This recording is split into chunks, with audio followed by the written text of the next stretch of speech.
बुरा मत मानना। हम प्रातः काल विचार कर रहे थे बद्रीनाथ पर, तब बद्रीनाथ के दर्शन का फल कितना है महाराज जी ने तो बता ही दिया, हमें कहने की आवश्यकता नहीं। पर कथा के पहले हम आपको बताएं, जहां हम बैठे हैं, जितने लोग बैठे हैं, आप लोग बहुत 3 दिन सावधान रहना। जो जिंदगी तुम आज से ठीक परसों तक जीते रहे, वो जिंदगी मत जीना, कुछ अलग जीना। आप तो कमरे में घर जाकर खूब मोबाइल चलाते रहे ना, इन 3 दिनों कोशिश करना कम से कम मोबाइल चलाना, भजन ज्यादा करना। भूमि में विश्राम का तो नहीं कह सकते, ठंड बहुत है, पर कोशिश हो सके विश्राम भूमि में करना। और जो महात्मा दिखाई दे उसे नारायण समझकर दूर से दंडवत प्रणाम करना। नारायण समझना, वो नारायण छूना नहीं, दूर से प्रणाम करना। और बद्रीनाथ भगवान में जब दर्शन करने जाना तो महाराज जी ने दर्शन का क्रम बताया। वहां पर जो रावल जी है ना, आदि जगतगुरु शंकराचार्य की परंपरा के परिवार के ही वंशज यहां पर पुजारी बनते हैं, उनको रावल जी कहा जाता है। और जो रावल जी होते हैं ना, जो भगवान का कल श्रृंगार उतार रहे थे, वो 6 महीने तक यहां नदी पार नहीं करते, नदी के उस पार ही रहते, ब्रह्मचर्य का कठोर पालन करते, अस्पृश्य सेवा में रहते, बहुत ज्यादा किसी को स्पर्श नहीं करते, बचते हैं।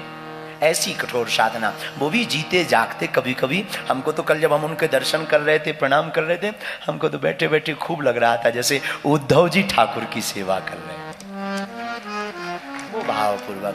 तो आप लोग इस 3 दिन में सावधानी रखना, नाम जप ज्यादा करना, प्रणाम संतों को करना, और मौन बहुत रहने की कोशिश करना, कम बोलना, उतना ही बोलना जो काम आए, जितने में काम चल सके उतना बोलना। इन 3 दिनों में ब्रह्मचर्य का अति कठोर से पालन करना।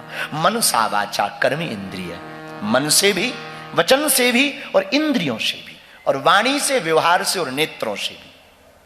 इन 3 दिनों में आपको बहुत धैर्यता रखनी है, क्योंकि आप वैकुंठ में विराजमान।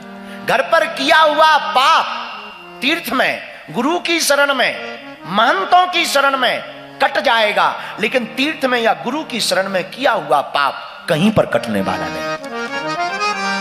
तो सावधान रहना इन 3 दिनों तक, जितना हो सके उतना नाम जप करना। बद्रीनाथ आने का बहुत महत्व है।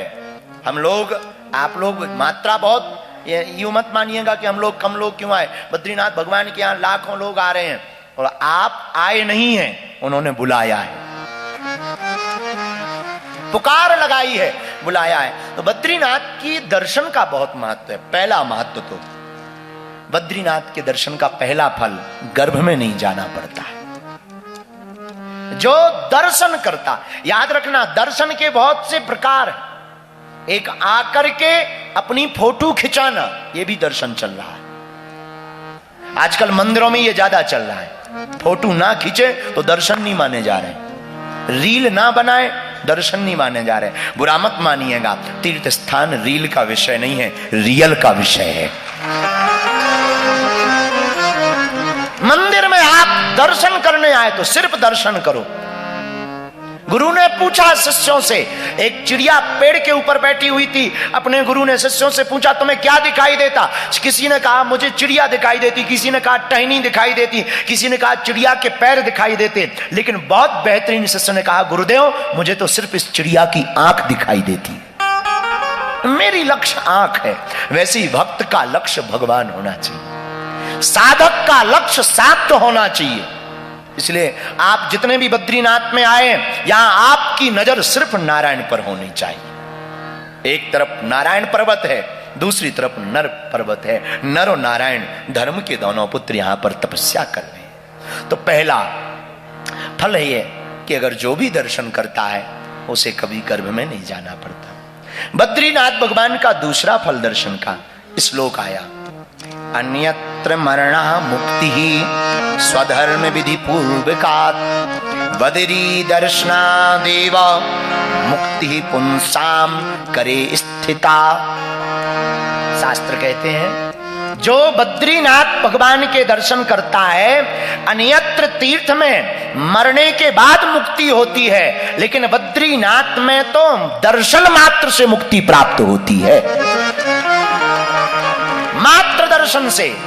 पुरानी कहावत है बिना मरे मुक्ति नहीं, लेकिन ये दर्शन शास्त्र की मुक्ति है। जो दार्शनिक होता है उस दार्शनिक की दृष्टि से कभी पूछो कि मुक्ति का अर्थ क्या है। मुक्ति का अर्थ मरना नहीं है, मुक्ति का अर्थ है कि जीते जी मुक्त हो जाना। ये बद्रीनाथ से प्राप्त होता है। दूसरा लाभ है कि हम दर्शन मात्र से मुक्ति पा सकते हैं। बद्रीनाथ भगवान का तीसरा दर्शन का लाभ, आयु में वृद्धि। जितने देर तक आप यहां रहेंगे आपकी सांसारिक आयु की गणना नहीं की जाएगी, ये आयु की वृद्धि है। ये तीसरा लाभ। चौथा लाभ, नाम जप का 1000 गुना फल। भगवान महाराज जी, पूज्य बद्रीनाथ वाले महाराज जी अभी मंच पे कह रहे थे सहस्त्र गुना, नाम जप का यहां 1000 गुना फल है।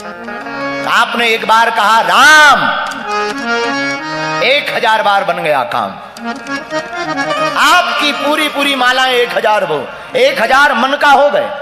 1000 मन का नाम जब आपके अकाउंट में ट्रांसफर हो चुका है मात्र एक बार कहने से। यहां का फल है ये कैसे बिना। आहा, नर नारायण धर्म के 2 पुत्र, भगवान प्रकट भये धर्म के यहां पर नर नारायण के रूप में। क्यों प्रकट भये? एक राक्षस था, असुर, उसका नाम था सहस्त्रदेव। उसको 1000 कवच प्राप्त थे भगवान सूर्य से। सूर्य की उपासना की उसने, भगवान सूर्य ने आशीर्वाद दिया, जाओ तुमको 1000 कवच प्राप्त हो। उसका असली नाम दंभोद्भव था, लेकिन उसको बाद में सहस्त्रदेव के नाम से जाना गया, क्योंकि सहस्त्र कवच थे, 1000 कवच।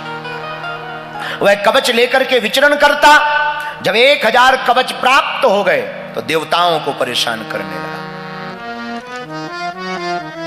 अभिमान आ गया। जब अभिमान आया और देवों को परेशान करने लगा तो देवताओं ने भगवान की स्तुति की। शांताकारं भुजगशयनं, हे भगवान आपकी जय हो, हम बड़े झंझट में पड़े हैं। ये सहस्त्र कवच प्राप्त करके सहस्त्रदेव दंभोद्भव नाम का असुर हम लोगों को बड़ा परेशान कर रहा। भगवान ने व्योम वाणी में, आकाशवाणी में कहा, देवताओं हम नर नारायण बनकर के प्रकट होंगे पृथ्वी पर और उसके कवचों का भेदन करेंगे। तो देवता उन कवचों का भेदन क्यों नहीं कर पा रहे? क्योंकि उसको 1000 कवच तो प्राप्त थे, पर एक और वरदान प्राप्त था कि जो 1000 वर्ष तक तपस्या करेगा वो केवल उसके एक कवच का भेदन कर पाएगा। अब कौन मारे? बड़ी आफत फंस गई। तब भगवान नर नारायण प्रकट भये, वह बद्रीनाथ आए। और बद्रीनाथ में एक बार नाम जप का फल 1000 बार है। एक तपस्या करें और दूसरे उसके कवच का भेदन करने जाएं, फिर वो आ जाएं, नारायण आ जाएं तो नर जावे, नर आ जावे तो नारायण जावे, और एक एक करके 999 कवचों का जब भेदन कर दिया, वह दंडवत प्रणाम करता हुआ सूर्य देव की शरण में चला गया। इस कथा से इति सिद्ध होता है कि बद्रीनाथ भगवान की भूमि पर जो भी एक बार नाम कीर्तन करता है उसको 1000 बार नाम कीर्तन का फल प्राप्त हो जाता है। यह तीसरा फल है, इसलिए 2 मिनट गाओ। श्रीमन नारायण नारायण नारायण, श्रीमन नारायण नारायण, दोनों हाथ उठाकर गाओ। श्रीमन नारायण नारायण नारायण, श्रीमन नारायण नारायण नारायण, भजमन नारायण नारायण नारायण, भजमन नारायण नारायण नारायण, तन से पूजा कर रहे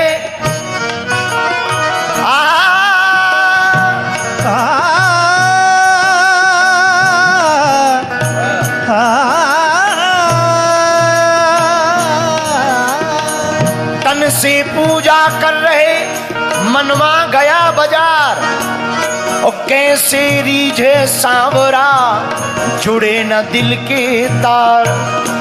कैसे रीझ है सांवरा, जुड़े न दिल के तार। इसीलिए वाणी से नहीं, भाव से गाओ। हाँ, नारायण नारायण नारायण, बोलो नारायण नारायण नारायण, बोलो नारायण नारायण नारायण। लक्ष्मी नारायण नारायण नारायण, लक्ष्मी नारायण नारायण नारायण, श्रीमन नारायण नारायण नारायण, श्रीमन नारायण नारायण नारायण। दोनों हाथ उठाकर हरि बोल।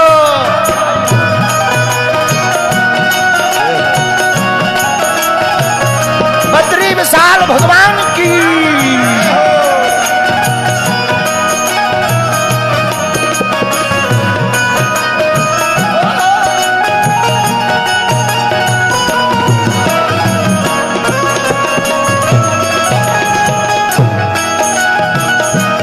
भजमन नारायण नारायण नारायण, भजमन नारायण नारायण नारायण, श्रीमन नारायण नारायण नारायण, श्रीमन नारायण नारायण नारायण।